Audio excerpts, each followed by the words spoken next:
The Labor Department on Monday issues a total ban on the deployment of overseas Filipino workers to Kuwait. The ban is effective immediately. The Philippine government initially suspended the processing and issuance of overseas employment certificates for workers bound for Kuwait last January 19, after 7 OFW deaths were reported. The ban comes after Filipino domestic helper Joanna Daniela de Mafelis was found dead in a freezer in an apartment in Kuwait. Her remains were reportedly stored there for a year, with marks on her body indicating she was strangled to death. Labor Secretary Silvestre Bello III says President Rodrigo Duterte ordered the ban. He adds the ban may force the Kuwaiti government to sign the proposed agreement mandating the additional protection of Filipino workers. Bello says DOLE will still have to study whether returning OFWs or those under the Balik Manggagawa program who are currently on vacation in the Philippines will be covered by the order. The Land Transportation Franchising and Regulatory Board on Monday raises the allowed number of ride-hailing vehicle cap to 66,750 units. The LTFRB raises the common supply base, or the number of allowed franchises under Transport Network Vehicle Services, to 65,000 units in Metro Manila, 1,500 in Metro Cebu, and 250 in Pampanga. LTFRB board member Eileen Lizada says the certificates of public convenience for some 59,000 Grab and Uber vehicles were not processed after the LTFRB imposed a moratorium on franchise applications last July 2017. Lizada says the excess number in the supply base is open for other ride-hailing companies such as U-Hop, but she says the LTFRB does not want interested ride-hailing operators to buy new cars again. The LTFRB will process those who are active units but were not able to register during the cutoff. Application for franchises will open on March 5. The LTFRB says it took into account the unserved demand, vehicle coding schemes in place, and churning rate of drivers, or those who become inactive after a few months. It also orders hatchback units to operate within Metro Manila only and should charge lower rates compared to sedans.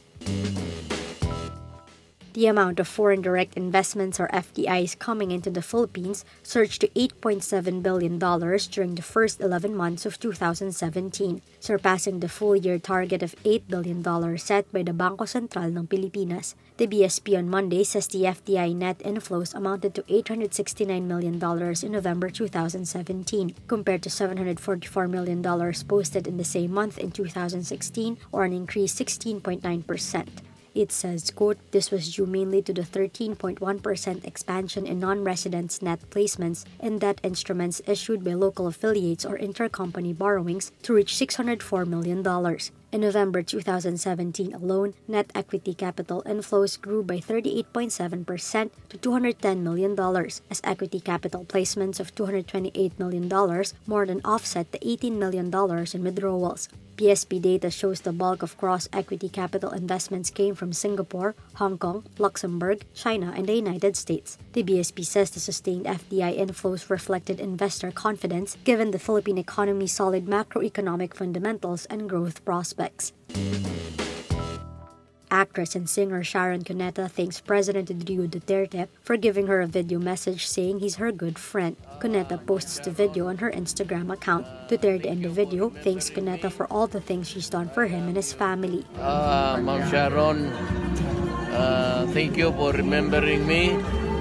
I am your good friend and my daughter Sarah. Talagang ina-idolize ka hanggang ngayon. And I'm happy that she's chosen the right person to be the inspiration. And she has been an avid admirer, supporter. Cuneta is married to opposition Senator Kiko Pangilinan, but the actress has remained apolitical. Pangilinan is the current president of the Liberal Party and has been a vocal critic of Duterte's administration. She says she has been friends with Duterte's daughter, Davao City Mayor Sara Duterte, since 2012. Cuneta says, quote, we never cared about each other's politics, though I adore her as much as she, a Sharonian, as the president himself once said, must adore me too. Cuneta ends the post by telling Duterte she will sing Ikaw for him one day. The Philippines is looking at Russia and China as alternative suppliers of defense assets following the botched helicopter deal with Canada.